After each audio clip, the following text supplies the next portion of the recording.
इधर लोजपा सुप्रीमो चिराग पासवान नालंदा जिले के कोसू गांव पहुंचे, जहां उन्होंने बाबा चौहरमल मेला का उद्घाटन किया। इस दौरान उन्होंने मुख्यमंत्री नीतीश कुमार पर जमकर निशाना साधते हुए कहा कि विशेष राज्य का दर्जा मिलना चाहिए, क्योंकि बिहार में विकास के लिए कोई नीति नहीं है। बिना केंद्र की सहायता का विकास बिहार में संभव नहीं है। उन्होंने कहा कि 2017 से 2022 तक मुख्यमंत्री नीतीश कुमार बिहार को विशेष राज्य का दर्जा दिलाने के लिए एक भी मांग नहीं किया है, लेकिन जैसे ही राजद के साथ गठबंधन किया तो बिहार को विशेष राज्य का दर्जा मांग करने लगे। उन्होंने कहा कि जब केंद्र और बिहार में एनडीए की सरकार थी तो उसी समय क्यों नहीं बिहार को विशेष राज्य का दर्जा की मांग किया? क्या उनके मुंह में ताला लगा हुआ था?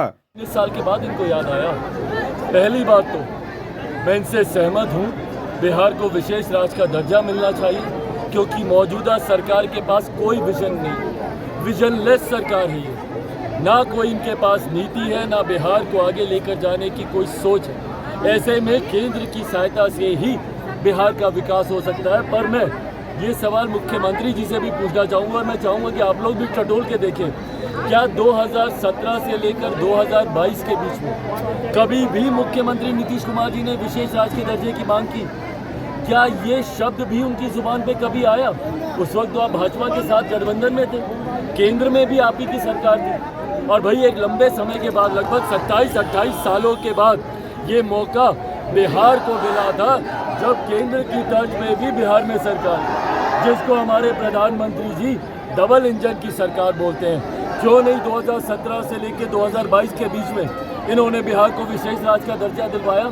उस वक्त तो इनकी जुबान पे ताला लगा हुआ था। और आज 19 साल के मुख्यमंत्री जब विशेष राज्य के दर्जे की मांग करते हैं तो वो कहीं ना कहीं अपनी नाकामियों की भी सहमति देते हैं। आज इनकी विफल नीतियों की वजह से ही बिहार में आर्थिक सुधार नहीं हो पाया, इनकी विफल नीतियों की वजह से ही बिहार का राजस्व नहीं बढ़ पाया, और यही कारण है कि आज भी 19 साल के बाद भी इनको केंद्र के सामने हाथ फैलाने की जरूरत है विशेष राज्य के दर्जे के। शासन का जंगल राज के नाम से जाना जाता था, बार बार उसकी याद दिलाने का काम करते हैं। क्या सोच है मुख्यमंत्री नीतीश कुमार जी की, मैं नहीं जानता, पर राजद के नेता इस पे खामोश क्यों हैं? कल भी जिस तरीके से उन्होंने कहा कि शाम ढलने के बाद, सूरज डूबने के बाद, क्या 2005 से पहले कोई निकल सकता था?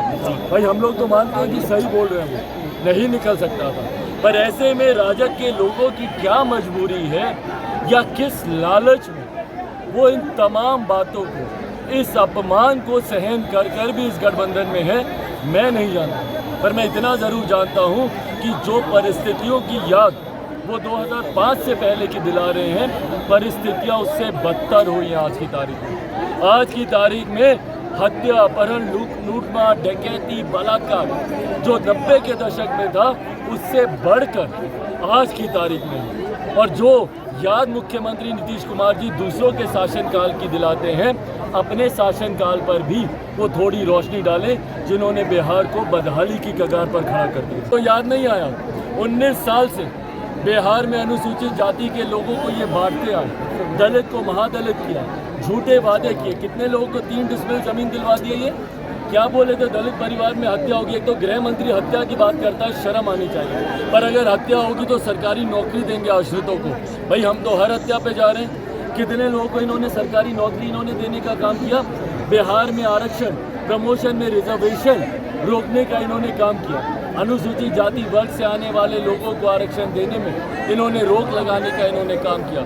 समय समय पर तमाम अनुसूचित जाति वर्ग से आगे आने वाले लोगों को प्रताड़ित कर हाशिए पे डालने का काम किया। बड़े से बड़े नेताओं को अपमानित करने का काम किया। प्रधानमंत्री जी ने उसका उदाहरण दिया, कैसे मेरे नेता, मेरे पिता आदरणीय रामविलास पासवान जी को अपमानित किया। कैसे पूर्व मुख्यमंत्री जो कि स्वयं दलित समाज से आते हैं, जीतन राम मांझी जी को बिहार की विधानसभा में खड़े होकर अब शब्दों का इस्तेमाल कर कर उनको अपमानित करने का काम किया। तो जिस मुख्यमंत्री की सोच ही दलित विरोधी, भाई कल के कार्यक्रम में भी सुन लीजिए किस किस प्रलोभन के साथ ये लोगों को लेकर गए थे। तमाम लोग, महिलाएं इनकी पोल खोल रही हैं कि किसको पैसे का लालच दिया, किसको खाने का लालच लेकर गए।